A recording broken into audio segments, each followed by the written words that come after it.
하나님 감사합니다. 영원하신 주의 인자, 눈을 들어서 주를 볼 수 있도록 오늘도 우리에게 말씀을 내려주시니 감사합니다. 이 말씀이 생명이 되어서 정말 귀한 하나님의 세계가 말씀으로써 열어지게 하시고, 그 빛나는 영광과 또한 그 복음의 세계가 얼마나 아름다운 것인지 우리로 하여금 알게 하시고, 죽음이 생명인 것을 또 말할 수 있는 자가 되게 하시고, 이 말씀의 풍부함을, 이 생명을 누리기도 하지만 전할 수 있는 그 자리까지 우리를 이끌어 주시옵소서. 오늘도 귀한 말씀으로 우리를 초청하신 하나님을 찬양합니다.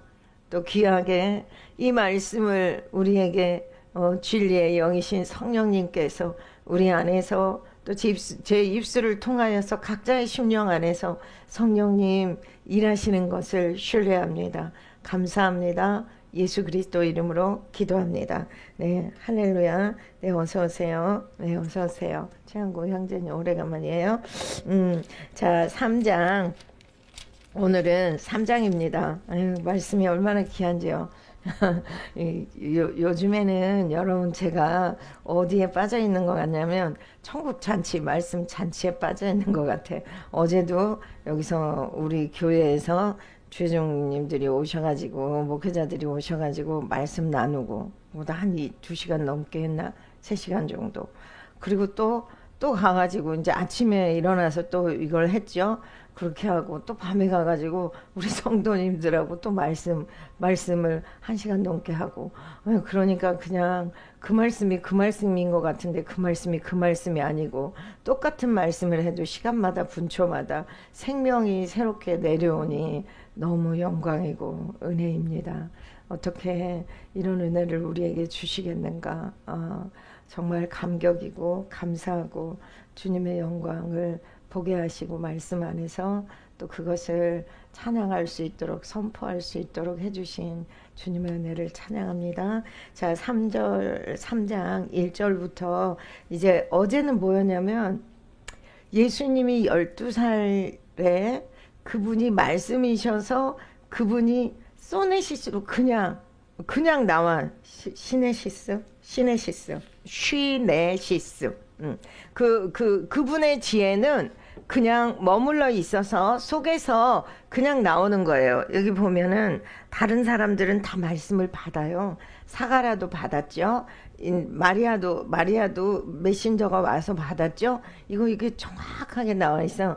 여러분, 오늘도 세례 요한은 광야에서 말씀을 받아요. 목동들도 받았어요. 그 받은 걸 다 네마라고 써 있더라고요. 원래 노고스나 네마는 그렇게 차이가 있는 건 아니에요. 근데 그 개인적인 어떤 깨달음, 요것도 이제 세례 요한이 광야에서 이렇게 받은 것에 대해서 그 말씀이 임했는데 이거를 이제 레마라고 표현을 했어요. 우리 주님은 로고스라고 표현을 하죠.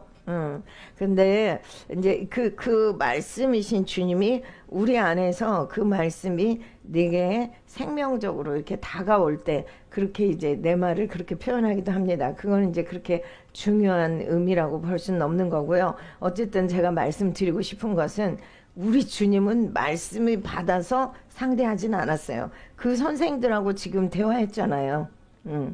그 예루살렘 성전에서 얼마나 그 말씀 율법과 말씀과 이런 것들이 뛰어난 성전에서 가르치시는 그런 분들하고 그 동네 갈릴리 동네 지역구가 아니고 여러분 본부에서 말씀이 흐르고 생명이 그렇다고 하는 가장 높은 곳. 여러분 그 어디지? 예루살렘이 가장 높은 곳으로 이제 표현이 돼요. 항상 성경에서 보면 위로 올라가는 그렇게 이제 표현이 돼 있어요. 지형적으로 그렇고 이제 성경에서 쓰는 의도가 있죠. 그런데 그 중에서도 가장 높은 곳이 어디냐면 예루살렘 성전. 하나님 편에서는 그렇습니다. 근데 이스라엘 사람들이 자기네만 특별한 존재라고 생각을 하는 거예요. 이 말씀은 누구에게나 온 인류에게 모두에게 편만하게 들어가는 그런 생명의 말씀이 되도록 먼저 줘서 깨달은 너희가 이렇게 생명을 전하도록 했는데 나만 특별해. 우리가 특별해서 우리에게 특별한 뭐 이렇게 해서 그 선민의식이라고 하는 것은 굉장히 이제 쉽게 말하면 엄청나게 교만한 거예요. 이렇게 돼버렸기 때문에, 그러니까 이해 못하고 이렇게 돼버렸기 때문에 이들이 그 높아진 그거에 대해서 이제 깨트리고 있는 회개를 촉구하는 말씀이에요. 회개를 촉구하는 말씀인데, 이것이 이루어지지 않으면 주님의 말씀이 오질 않아요. 주가 오질 않아요. 지금 이 주의 길을 예비하기 위해서 6개월 전에 사역을 합니다. 세례 요한이. 그러니까 이 말씀이신 그분을 경험하도록 말씀 그대로 이제 얘기해가고 있는 중이에요. 근데 이제 이때의 배경이 진짜 누가 너무 멋진 것 같아요. 이제 책들을 할 때마다 그 작가가 그렇게 느껴져서 와, 근데 이제 하나님이시죠. 하나님 더 위대하세요. 그런데 와, 이분한테는 이렇게 저수를 하게 하셨구나. 근데 이제 이 디베르 황제가 아니라 데오빌로 각하에게 쓰고 있어요. 그리고 저수라는 방식이라고 했어요. 1장 1절부터 4절까지를 제가 이제 그때 그 어떤 편지 쓰는 형식, 그 문헌 그 쓰는 형식이라고 했어요. 여기서도 그와 같은 방식으로 또 쓰고 있는 거예요. 근데 저기 역사학자이기도 한다고 했어요. 의사고. 역사적으로 사실적으로 기록을 하면서 그때의 시대의 배경과, 그러니까 이게 여러분들 이제 성경을 보면, 어제도 우리 목사님들하고 대화하면서 그랬는데, 이게 항상 그 문헌 안에서, 그 장 안에서 비교하게 돼 있고 대조하게 돼 있고 대칭이 되게 써놨어요. 이게 이제 히브리 문학의 기법인데, 이분은 이제 히브리인은 아니었지만 성경에서 또 의도를 가지고 어떤 것을 나타내기 위해서 그 시대를 나타내기, 이제 시대를 먼저 써요. 그러니까 이제 영화 같은 거 딱 보면은 쫙 하면서 어떤 부분이 쫙 이렇게 도성이 보이고, 저는 이제 옛날 그 사극을 좋아해. 사극. 그런 사기, 역사, 세계사, 막 이런 역사를 좋아해. 그러니까는 역사 기행, 막 이런 것들을 보고 그런 걸, 그게 그렇게 저한테는 도움이 돼요. 성경을 해석하는데 도움이 돼요. 그래서 그걸 보게 해요. 그러면 그 사기를 볼 때, 역사극을 볼 때, 그 시대를 때는 뭐 태종 뭐 몇 년, 즉위 몇 년, 그리고 고려 말, 고려 말 이렇게 하면서 등장 인물들을 막 이제 고려 말이라고 하고 등장 인물들을 막 보입니다. 그런데 그러면서 그 고려의 왕국을 우리나라로 말을 하려니까 이제 그들이 왕이 살고 있는 거기를 조명을 해서 비추고 그 막 시대 상황을 보여주고 나서 한 인물에게 포커스가 딱 가요. 드라마를 보면. 근데 그 사람은 굉장히 초라하고 가문도 그렇고 저 사람이 뭔 인물이 되겠는가? 그런데 거기에 굉장히 연약한 것을 딱 비춰주는데 그가 주인공이다. 이제 그 얘기를 하는 거예요. 근데 오늘은 세례 요한이 나와요. 근데 세례 요한도 주인공은 아니죠. 지금 주인공은 이제 시작해서 처음 끝까지 죽지 않아요. 계속 나와요. 계속 나와요. 주인공은. 우리 인생의 주인공이 주님이세요. 그래서 우리 인생에서 떠나가지 않아요. 자, 근데 여기서 주인공이 이렇게 등장을 하셨는데요.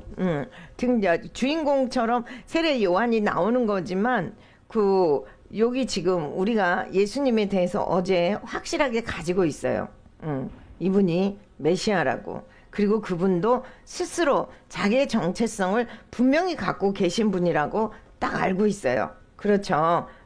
그러니까 여기서 등장하는 세례 요한은 엄청난 일을 하는 것 같고, 이 사람이 주인공 같지만 뒤에 예수님이 계십니다. 항상 하나님은 요 말씀, 성경의 말씀을 해가실 때 딱 그 지도 사사 이런 선지자 막 이렇게 등장시키지만 주인공이 아닙니다. 그를 통해서 하나님 되심을 나타내기 위해서 그렇게 하고 계시는 것뿐입니다.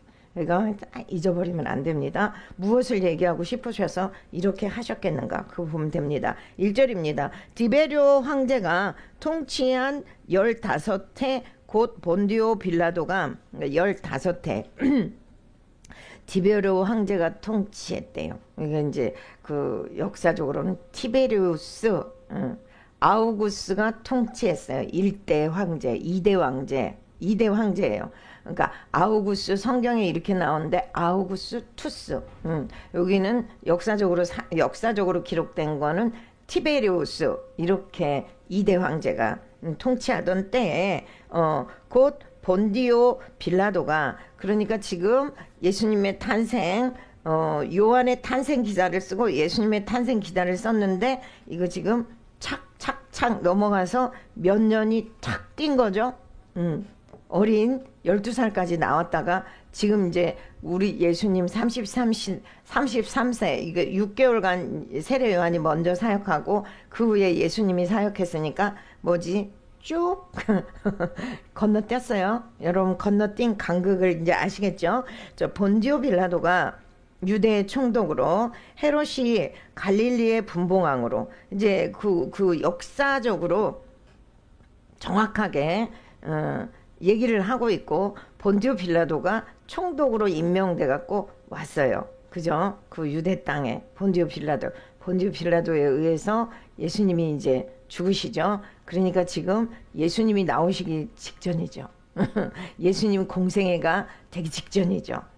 짠짠짠 준비되고 있죠. 그러니까 우리가 이제 그 어떤 드라마나 이런 거 볼 때 저 사람이 꼭 주인공 같은데 저 사람이 그런 거 같은데 조연이에요. 조연.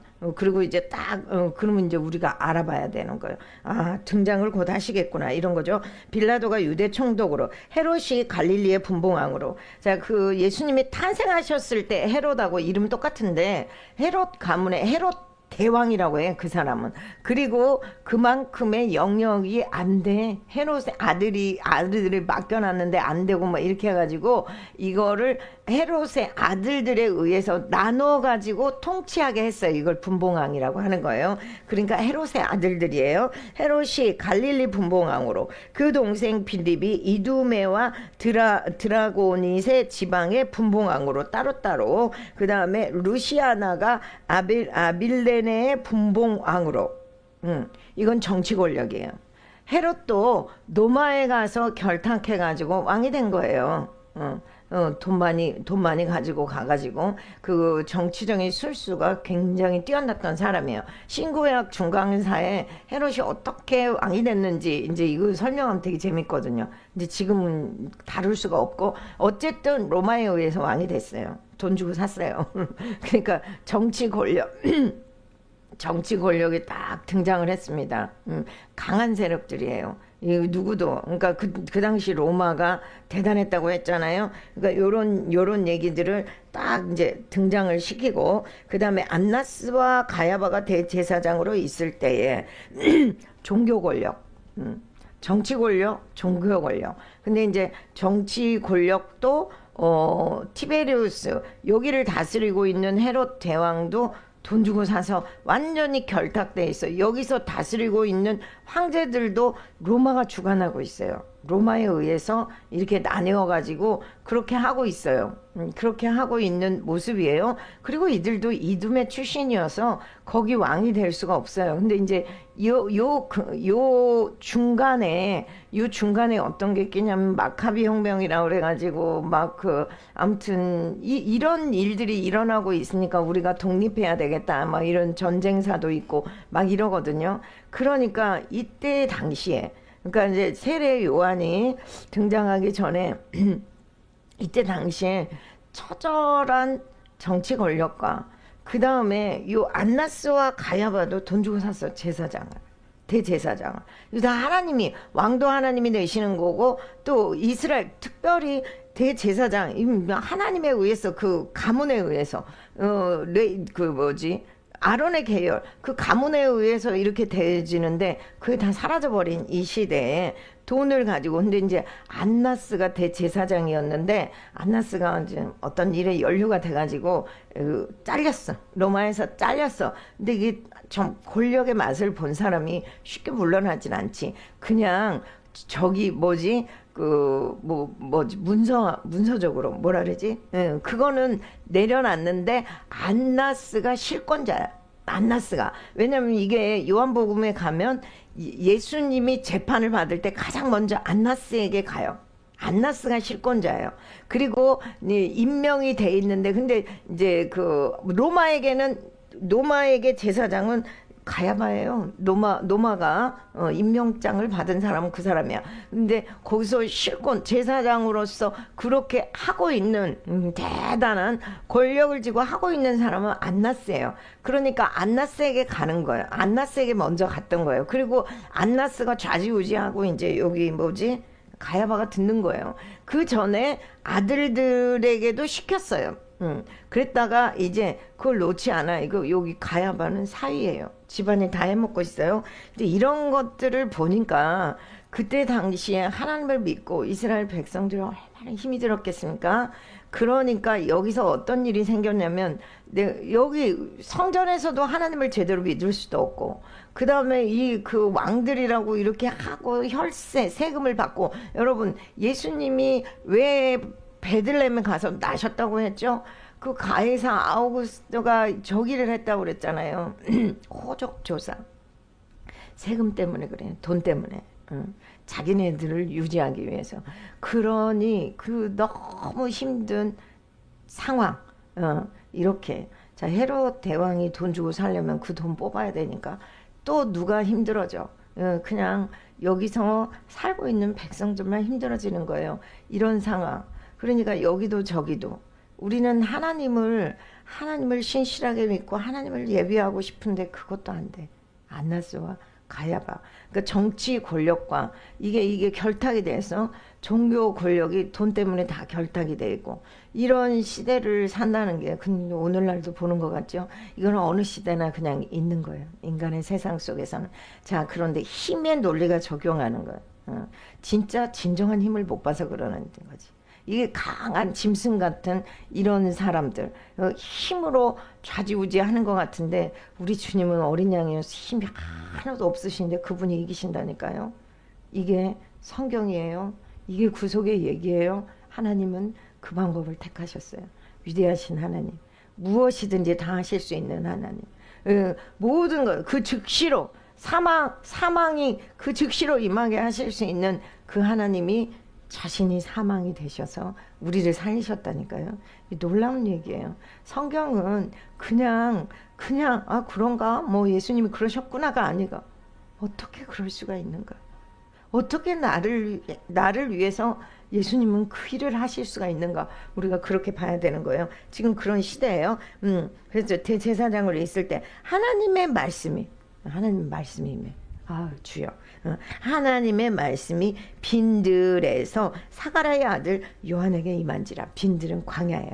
이런 시대에 그때 일어났던 운동이 있었는데 광야로 갔어. 다 이걸 다 놓고. 그러니까 이런 것들이 들어가서 그 가나안 땅 안으로 들어가서 살게 되면 이런 우리가 믿던 하나님을 놓칠 수가 있고, 그러니까 우리는 그냥 우리가 하던 목축을 하겠다 했던 이들이 내갑 족속이었잖아요. 그래서 그들은 집을 짓지도 않고 그렇게 살았다고 했잖아요. 예, 그런 것처럼 광야로 나가버려. 광야로 나가서 그냥 오직 메뚜기와 석청을 먹고 뭐 이렇게 하면서 그냥 오직 그렇게 있으면서 하나님만을 예비하고 싶어 했던 이제 그런 운동들이 일어났는데 그거를 에세네파라고 해요. 그런데 세례 요한도 에세네파의 한 일원이었을 것이다. 이렇게 이제 추정하면서 얘기를 해요. 그러니까 거기서 진정한 예배를 드릴 수도 없고, 세례 요한은 성령이 충만한 사람이에요. 그죠? 이게 정말로 죄된 이런 것들을 보고 악한 그런 것들을 보고 있는다는 게 정말 쉽지가 않잖아요. 우리가 일제 36년을 강점기 때 얼마나 힘들었겠습니까? 우리들이요. 그걸 한번 생각해 보세요. 우리가 힘이 없는 고로 이거 강한 세상이라는 율법에 눌려가지고 그렇게 사는 그걸 지금 해방시키러 오는 거잖아요. 예수님이 그렇게 오셨어요. 그럼 이 세상을 그렇게 해방시키셨을 뿐만 아니라 우리는 세상에 있는 이 강한 권력과 이런 것들은 보지만 우리 속에서 우리를 붙들고 있는 악한 원수마귀 사단의 세력은 볼지 몰라. 그게 더 큰 거예요. 그것을 해방시키러 온 거예요. 그것을 내몰러 온 거예요. 각각 인생 한 사람 한 사람에게 있는 거. 우리는 지금 로마의 이런 압제, 그 다음에 저런 왕들, 하우 갓나스, 안나스와 가야바 같은 돈 주고 산 그런 제사장 말고 이것만 해결되면 될 것 같죠? 안 된다니까요. 이것만 해결돼서는 안 돼요. 늘 세상 그런 사람들 뿐이에요.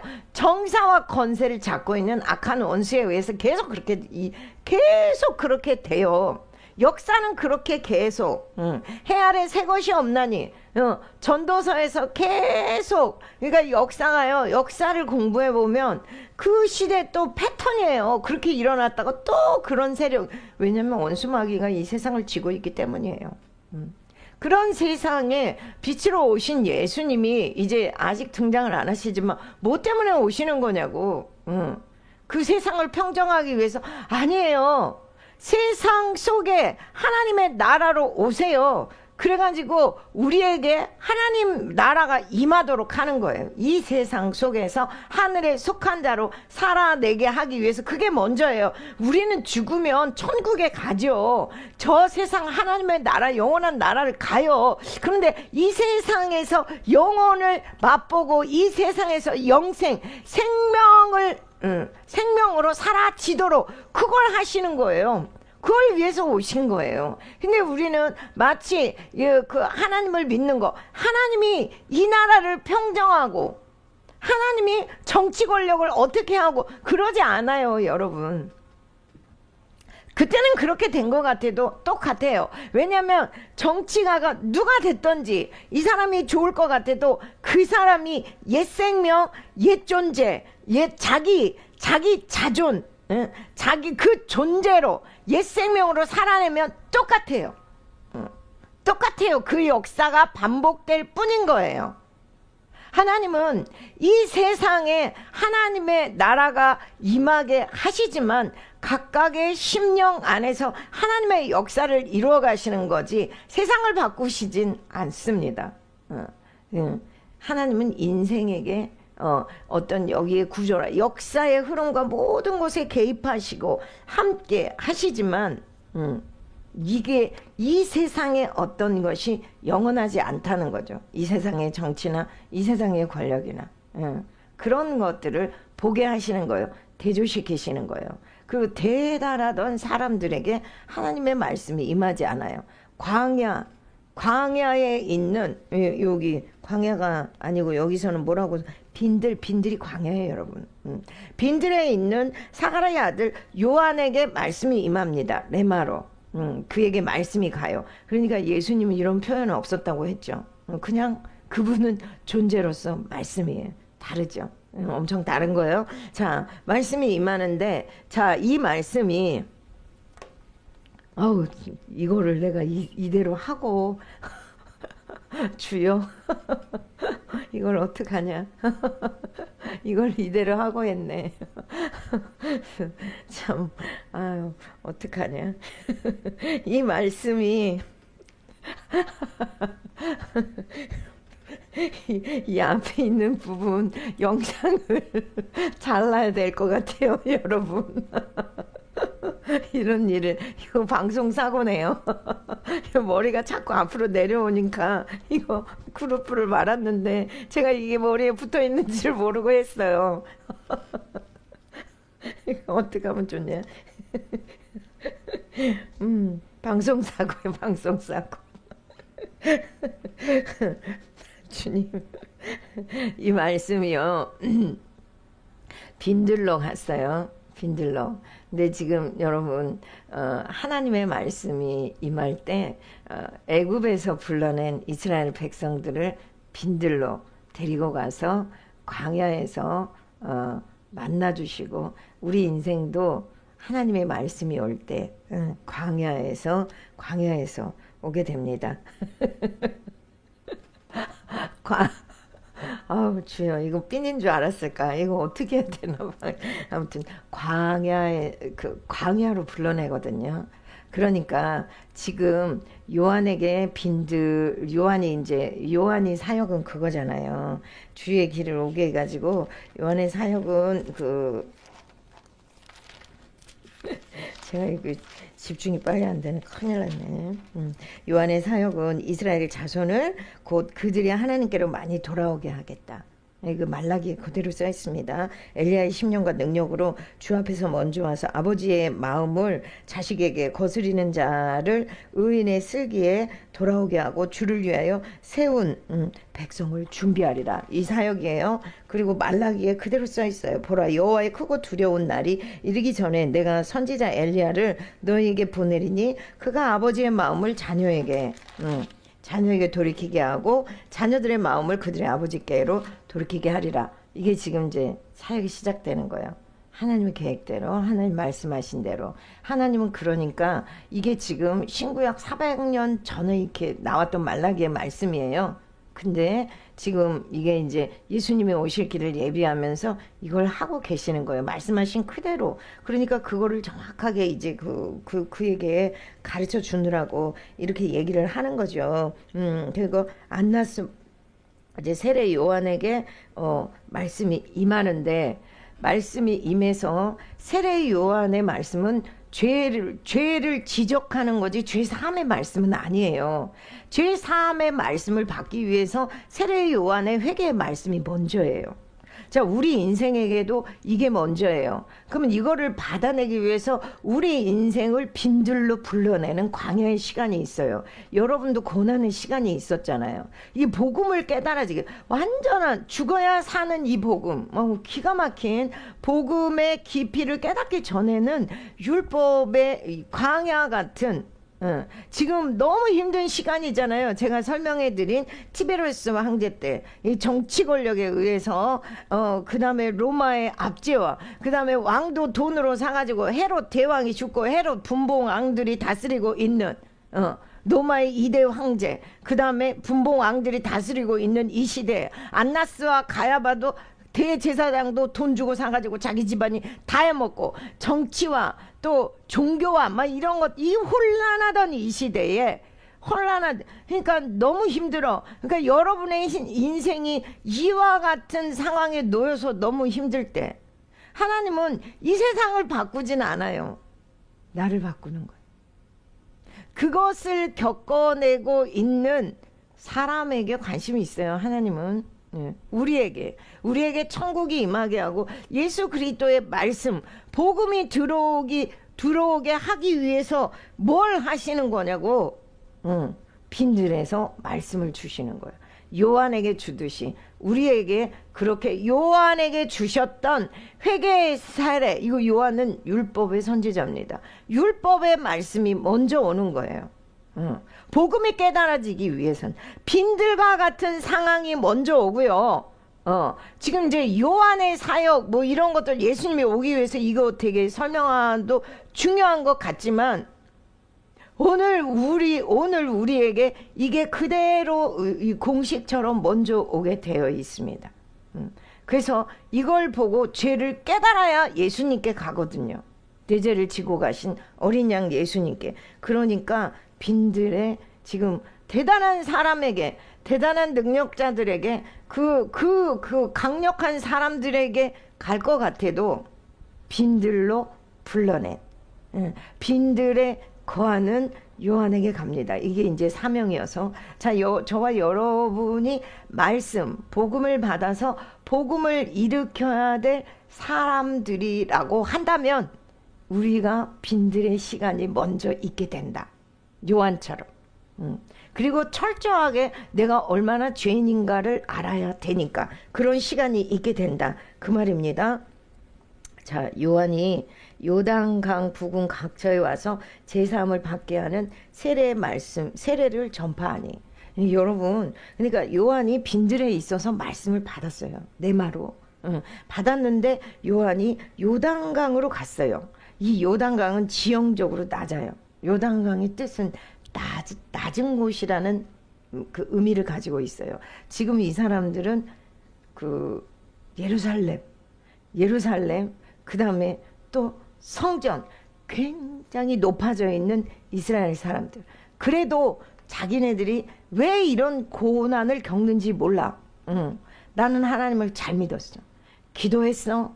그 수십 년을 믿었어. 충성했어. 맨날 이런 생각만 하고 이런 말만 하고 있는 이들을 바꿔내기 위해서 이런 종교, 지금도 종교로 믿고 있는, 지금 이 세상에도 내가 교회로 잘 믿고 있다, 잘 살고 있다, 막 이렇게 하고 있는 이들 있잖아요.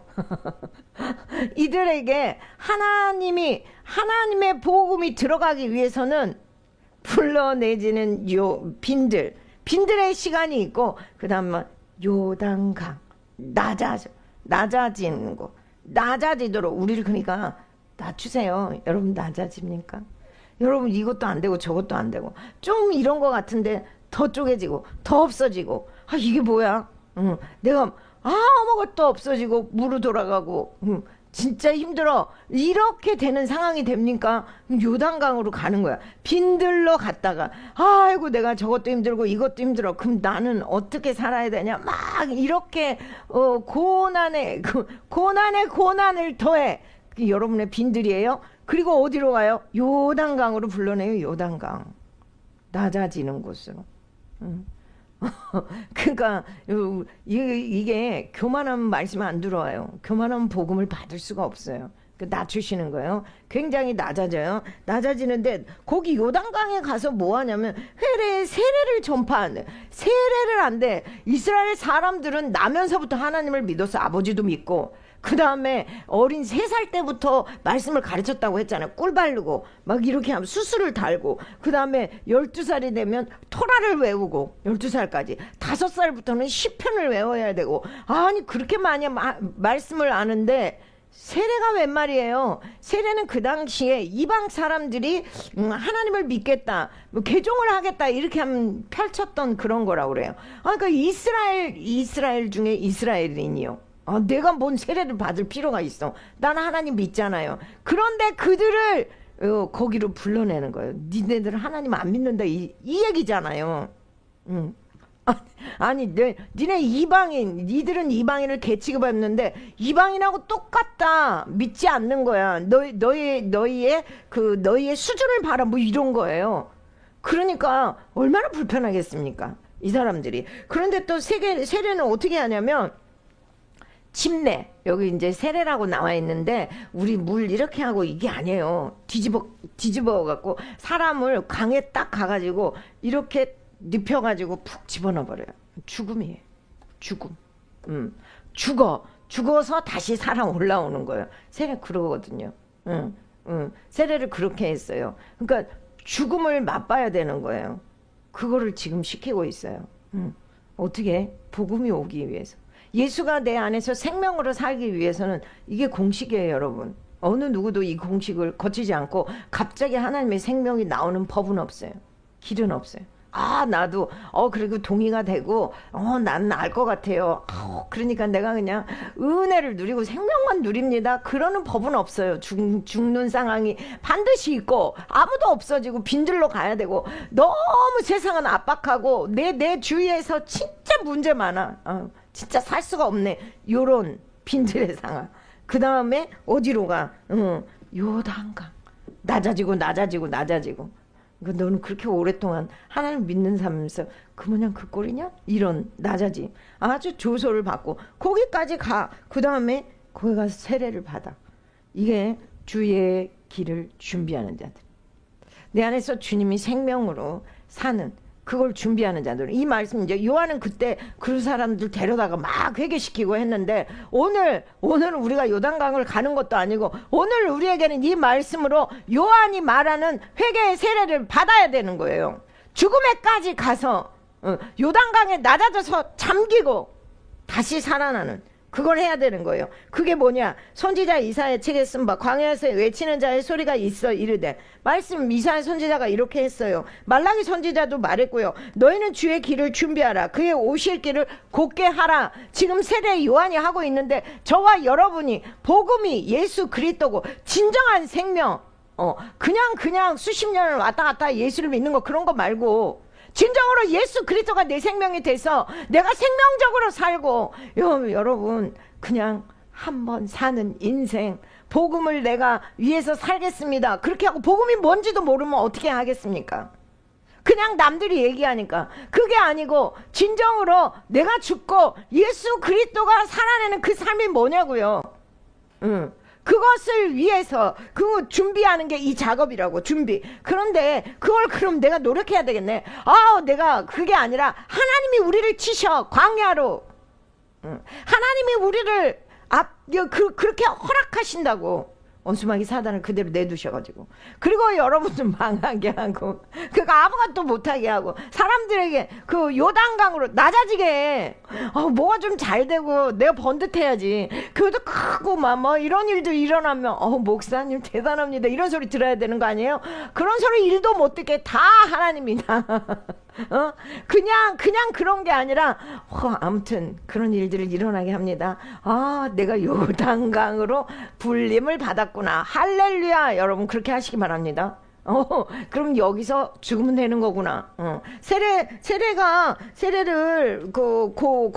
고린도전서에서 이스라엘 사람들이 홍해를 건너는 걸 바울은 세례라고 했어요. 그러니까 모세 속에서 구름과 바다에서 세례를 받고 여기 세례 의미를 써놨는데 뭐라고 썼냐면 이러한 일을 세례를 하는 것은 우리의 본보기가 되어 우리로 하여금 그들이 악을 즐겨한 것 같이 즐겨하는 자가 되지 않게 하려 함이라. 이제 악하니까 세례를 받았다 이 말이에요. 악을 즐겨했으니까 악한지도 모르고 그 다음에 무늬만 와서 예배를 드린 게 예배였다. 그리고 하나님의 이름을 불렀으니까 하나님을 믿었다. 그게 아니라니까. 내 속에는 극악한 것이 다 들어있으면서 우리는 자동으로 나와요. 옛 생명을 가지고 있고 또 원수마귀가 먼저 내 안에서 살아서 이 내 세계가 우리 남편이 그래. 이 세상이 가상의 세계 이 AI 여기에 세상이 그대로 들어가 있대. 그래? 그러면 이 세상이요 여러분 이 세상이 우리의 내면에 그대로 들어가 있는 줄 아시기 바랍니다. 우리에게 그런 악한 것들이 다 들어가 있어요. 그러니까 그걸 죽이는 시간인 거예요. 그리고 예수님의 생명, 근데 예수님도 들어가 계세요. 생명으로 우리가 알고 있잖아요. 그것을 우리 안에 있는 그 사단을 멸하시고 그것에서 해방시키도록 오신 거예요. 단순히 그 죄의 사함뿐만 아니라 죄가 사해졌어. 죄가 사해졌다는 말씀을 들었어. 근데 나는 안 변했어. 나의 악은 떠나가질 않아. 그러면 단순히 그것만 우리 인생은 어쩔 수 없고 그렇게 살다가 천국 가는 거야. 아니라니까요. 그게 멸해지도록 멸하기까지 하시기 위해서 오신 거라니까요. 죄도 사하고 완전히 원수마귀 사단을 이기고 정복하고 지배하고 다스리도록 하신 것이라니까요. 근데 우리 인생은 안 되니까 우리 안에서 주님이 죽고 부활하시고 승천하시고 성령이 아들의 영이 오셔서 내 대신 살아내시고 지금 성령 충만한 세례 요한이 일을 하고 있는 거죠. 우리에게 이 일이 건너가지게 될 때 하나님의 성령이 우리 인생을 손을 대시면서 저와 여러분을 작업을 하시면서 성령 충만함으로 이끌어 가시는 거예요. 성령의 인도함을 받으시는 거예요. 예수님 완전히 인간이셨어요. 그래서 엄마를 따라갈 수 있는데 이분이 성령의 컨트롤을 받기 때문에 인간이시기 때문에 그죠? 엄마가 좋잖아요. 그런데 거기서 예루살렘 성전에 있었다고 했잖아요. 그분도 복종하심으로 순종을 배워서 하나님의 아들이라 일컬음을 받게 됐다. 그렇게 말씀하셨잖아요. 그러니까 이게 이중으로 우리에게서 계속 일어나요. 그렇게 될 때 우리가 생명을 선택해야 되고 내가 죽었음을 인정해야 되고 그렇게 되면 예수님의 생명이 나온다. 이런 말씀을 드리는 거죠. 그러니까 주의 길을 준비하라. 오실 길을 곧게 하라. 이렇게 세례 요한이 이 사역을 합니다. 뭐 우리에게는 하나님의 말씀이 이렇게 이 사역을 하게 해서 주의 길을 더 많은 주님의 생명이 나오도록 이 말씀이 일하신다고요. 모든 골짜기가 메워지고 우리 인생의 골짜기가 뭐예요? 우리 인생들을 살아오면서 힘들었던 뭐 상처, 쓴뿌리, 나는 슬프고 뭐 아무튼 골짜기는 누구도 오지 않는 완전히 그런 곳 있잖아요. 이거 내가 느헤미야 할 때 설명 다 했어. 골짜기. 그런 골짜기가 있어요. 이게 메워진다고. 이거 이제 주의 길을 준비하게 되면 그 주님이 오셔서 우리 삶에 그러니까 우리가 뭐 내적 치유 뭐 이런 것도 말씀 안에서 예수 그리스도의 생명이 오면 다 달라져요. 완전히 빛으로. 어둠들이 다 쫓겨나. 그게 내 인생의 어둠이거든요. 내 인생의 골짜기는 내 인생의 어둠이에요. 다 사라지게 되는 거예요. 골짜기가 메워지고 모든 산과 작은 산이 낮아지고 이건 교만이에요. 높은 산 이런 것들이 낮아지게 한다고. 우리가 상당히 교만해요. 아닌 것 같죠. 나는 적어도 뭐 그 정도는 아니야 뭐 이러면서 내가 그걸 잘 믿었지 맨날 이런 생각을 하고 있는데 진짜 말씀의 빛이 계속 조명돼서 오면 빛비침이 계속 비춰지게 되면 내가 얼마나 형편없는지 내가 얼마나 죄인인지 이제 그게 먼저 와야 된다니까요. 그래야지 복음이 와요. 나를 낮아지게 깎아내는 말씀이 내게 계속 비춰져야 돼요. 근데 나가 너무 의로운 것 같거든요. 그만 아직 멀었단 얘기예요. 내가 100번 그러니까 옛날에 너무 막 노 목사님들이 하신 말씀 나는 뭐 저렇게 목사님은 나는 맨날 회개하고 그다음 내가 뭐 그렇게 특별히 잘못한 일이 없어서 그렇게까지 뭐 그럴 일이 있냐. 내 원죄를 볼지 모르니까 행위적인 그런 것만 해놓고 내가 안 했다고 막 그렇게 하고 있으니까 내가 죄인인지 몰라. 그러니까 죄인인지 아는 게 축복이야. 죄인인지 아는 게. 그러니까 무슨 억만 번 죽어도 뭐 어쩌고 저쩌고 막 그러면서 막 울어. 이제 목사님들이. 난 어렸을 때는 진짜 이해가 안 갔어.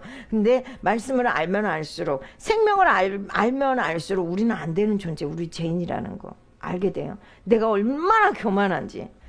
이제 그것을 알게 되면 이제 입을 열 수도 없고 뭐라고 말할 수도 없고. 이제 어제도 우리 성도님들이랑 얘기하면서 우리가 많이 바뀌었죠. 우리가 얼마나 그랬습니까? 막 이런 얘기를. 왜 그래요? 그리고 이제는 우리가 뭐라고 할 말도 없어요. 우리가 죄인이죠. 뭐 이게 그대로 인정이 되는 거야. 그렇지만 또 우리는 믿음으로 의인이죠. 내 죄를 정확하게 아는 거. 이게 교만한 사람은 자기 죄가 보이지 않습니다. 느껴지지도 않아요. 내가 뭐 잘못했냐. 이렇게 되거든요. 그러면 이제 여기가 아직 산이 안 낮아졌네. 낮아져야 돼요. 낮아져야 되고, 그렇게 해서, 험한 길이 평탄하여질 것이요. 모든 육체가 하나님의 구원하심을 보리라. 육체가 구원하심을 본다. 여러분, 달라진다니까. 많은 부분에서 달라져요. 이 말씀 이대로 임합니다. 각 인생에게. 오고 오는 모든 인류에게. 어떤 사람, 특별히 이스라엘 사람들, 이들은 자기네들이 너무 괜찮은 줄 알았잖아요. 그런 사람들에게 임하는 게 아니라요. 복음은 차별이 없이 모두에게. 이게 복음입니다. 너무 놀라운 복음이에요. 그런데 이스라엘이라는 이 모델링을 가지고 우리에게 복음이 들어가고 설명하기 위해서 그렇게 하시는 거죠. 그들을 사용한 거예요. 이 말씀을 사용한 거고 세례 요한이 이렇게 외치는데 지금도 세례 요한 같은 광야의 외침 이런 것들이 있어서 이제 예수께로 건너가게 하는 거예요. 복음 앞으로. 이게 그러니까 율법인 거죠. 요한이 세례를 받으러 나오는 무리에게 이르되 독사의 자식들아. 아니 회개하고 세례를 그러니까 내가 이방인처럼 잘못했다고 와서 이제 머리를 뒤밀고 하려고 하는데 독사의 자식들아 이렇게 말을 하는 거예요. 그건 맞아요.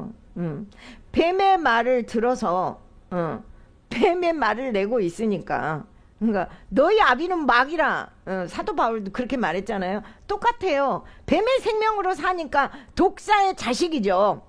그들에게서 나오는 건 그런 것 뿐인 거고. 그러니까 그의 존재 너희가 지금 이런 정체성을 가지고 있다. 너희는 그렇게 하고 있는 존재들이야. 이걸 말하는 거잖아요. 대단해. 그래도 그렇게 말하기는 어려운데. 그러니까 이제 그 죄지적에 대한 말씀이나 이런 것들도 여러분들이 그냥 그래 내가 여기 이보다 더 강한 말이 어디 있겠습니까? 누가 여러분들한테 독사의 자식이라고 말하겠습니까? 근데 사실은 우리가 옛 생명으로 있다면 독사의 자식이 맞습니다. 아멘입니다. 내게서 나온 것이 이제 그럴싸하게 좋은 말로 표현을 착해. 그런데 그 속에 독사가 들어있다니까. 독이 들어있어요. 그러니까 정확하게 얘기를 하는 건데 이거 우리가 딱 받아야 돼. 독사의 자식들아. 독사의 자식들아. 누가 너희에게 장차 올 진노를 피하라 하더냐. 독사의 자식은 진노가 온다는 거예요. 진노는 멸망이고 파멸이고 죽음이고. 옛 생명을 가지고 있으면 율법은 우리를 구할 수가 없고 이렇게 여러 가지로 설명할 수 있겠죠. 그러므로 회개에 합당한 열매를 맺고 속으로 아브라함이 우리 자손이라고 하지 말라. 회개에 합당한 열매를 어떻게 맺어? 어떻게 회개해야 되냐고 예수께로 가면 돼요. 예수면 내가 그래 내가 독사의 자식이고 내가 교만해. 높은 산도 있고 낮은 산도 있고 그때 당시에 이런 티베르보스 황제 뭐 분봉왕 이런 사람 다 높은 산 아니에요. 가야바 안나스 다 높은 산이에요. 그럼 그 밑에서 압제당하는 것 같은데 우리도 낮은 산이야. 우리도 교만해. 우리도 교만한 거 그걸 그대로 말하고 있는 거예요. 누구한테 교만하다고 할 수 있겠어요? 지금 이 시대에 뭐 정치가 어쩌고 저쩌고 누구한테 그런 말을 할 수가 있겠냐고요. 우리가 그 입장 거기 가갖고 거기 서 있어 봐요. 똑같이 그래요. 왜 생명을 가지고 있는 존재는 똑같이 그 일을 할 뿐인 거예요. 그러니까 그것을 알아야 돼요. 인간을 알아야 돼. 인간론 인생이 어떠한지를 알아야 된다고. 저들은 안 믿으니까. 나는 교회에 있으니까. 교회에 있어도 똑같아. 옛생명을 갖고 있으면. 할렐루야. 미안합니다. 좀 세게 말한 것 같아서. 여러분 저도 똑같아요. 아시겠죠? 자 누가 그러니까 진노를 피할 수가 없어요. 회개에 합당한 열매는 뭐냐? 회개에 합당한 열매는 이제 요 뒤에 나오는 건데 예수께로 가는 거예요. 복음을 받아들이는 거예요. 그게 열매예요. 내가 어떻게 뭘 해내는 게 아니고요. 자, 우리의 조상이라 아브라함이 우리의 조상이라 말하지 말라. 이들은 아브라함이 우리 믿음의 조상이 우리의 조상이고 그러면서 이렇게 얘기하는데 내가 너희에게 이르노니 하나님이 능히 이 돌들로도 아브라함의 자손이 되게 하시리라. 하나님은 돌들로도 민족을 만들어버리고 네가 지금 아브라함의 자손이 된 게 너 때문에 됐냐 이거지. 난 믿음의 감을 따라서 나는 이렇게 믿고 정말 내가 복받았다 이런 소리 하지 말라는 거지. 그래서 존재가 되었다고 생각을 하는데 존재를 볼 줄 알아야 된다. 바뀌어야 되는데 너무 잘 믿고 있다고 생각하고 나는 아브라함의 자손이야. 그러니까 네가 아브라함의 자손이 된 것도 은혜로 됐어. 은혜를 모르는 거야. 이 사람들이 은혜를 모르는 거예요. 그리고 나 달라서 잘 믿고 있다고 지금 이렇게 얘기를 하니까 왜 이런 시대가 왔으면 그러니까 여기 구약에도 이 이스라엘 사람들을 깨우치기 위해서 무엇을 하셨냐? 침략을 아수르 침략, 바벨론 침략, 또 이웃 나라들의 침략, 블레셋 이거 계속 반복되는 건 뭐예요? 세상을 허락하셔. 그래서 그게 이제 원수마귀에게 허락하고 내주는 거예요. 우리를 내주는 거예요. 여러분 무슨 어려운 일이 있습니까? 누가 나를 심히 괴롭힙니까? 하나님 허락하심이에요. 하나님의 허락하심이 낮아지려고. 최근에도 제가 어떤 사람에게 심히 하지 않은 말을 했다고 하고 막 그런데 낮아지게 하시는 거죠. 네가 교만하니까 낮추시는구나. 아멘 할렐루야. 복되다. 그도 복되고 나도 복되다. 그렇게 아멘하면 되는 거 아니겠어요? 그리고 나는 죽었는데 기분 나쁘네. 내가 하도 안 하는 소리를 왜 했다고 하냐. 그냥 증명을 해야지. 뭘 증명을 해. 하나님이 아시고 허락하십니다. 하나님의 허락하십니다. 그러니까 이게 은혜다 하면 된다니까. 그러니까 은혜로 내가 아브라함의 자손이 된 건데 자기 잘나서 이스라엘만 특별히 이렇게 하고 있는 거 이거 안 된다. 이거 그 하나님을 알아라 제발. 네 자신을 알고 하나님을 알아라. 소크라테스가 여기서 갖다 썼네. 그죠?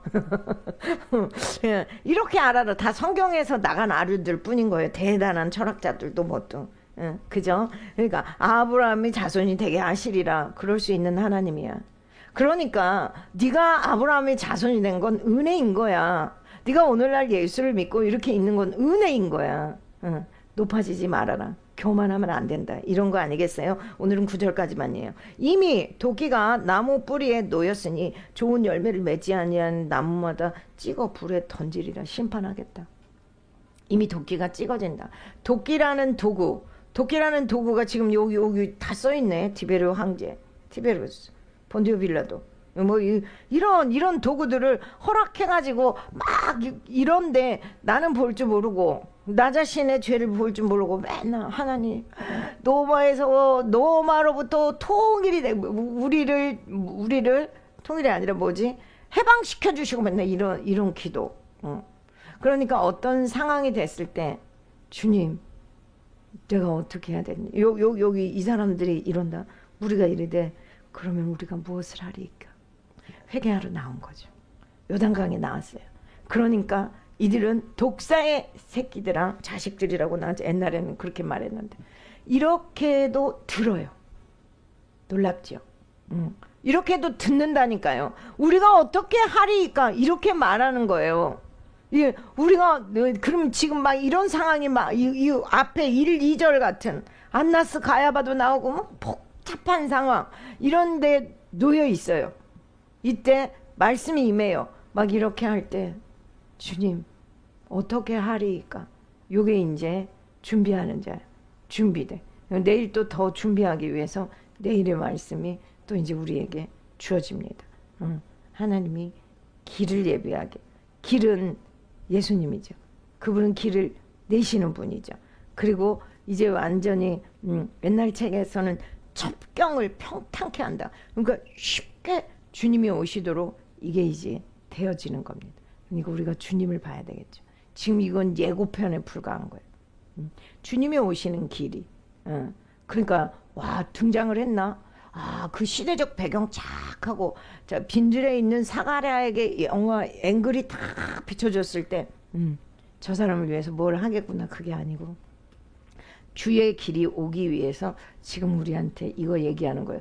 그럼 이 말씀을 하시면 지금 하나님은 우리에게 생명의 말씀 보다 더 깊은 복음을 풀어내 주시겠다는 약속으로 받으시면 돼. 오늘 이 시간에 오늘 이때 우리에게 누가복음을 주셔서 보게 하신 것은 이전에 내가 봤던 누가복음하고 이전에 내가 먹었던 말씀하고 전혀 다른 말씀을 먹게 하시는구나. 할렐루야. 이렇게 보시면 된다. 이 말씀입니다. 아멘이죠. 네, 우리가 주님을 보십시다. 눈을 들어서 주 예수 그리스도를 선포하십시다. 우리의 높은 산이 요단강처럼 들어가서 죽음에까지 이르도록 하십시다. 눈을 들어 주를 보라 주의 영광을 보라 눈을 들어 주를 보라 주의 영광을 보라 주는 빛 거룩한 진리 능력에 주의 영광 나타나셨네 선포하라 선하신 주의 인자는 영원함이라 선포하라 선하신 주의 인자는 영원함이라 눈을 들어 주를 보라 주의 영광을 보라 눈을 들어 주를 보라. 주의 영광을 보라. 주는 빛 거룩한 진리 능력에 주의 영광 나타나셨네. 선포하라. 선하신 주, 주의 인자는 영원함이라. 선포하라. 선하신 주, 주의 인자는 영원함이라.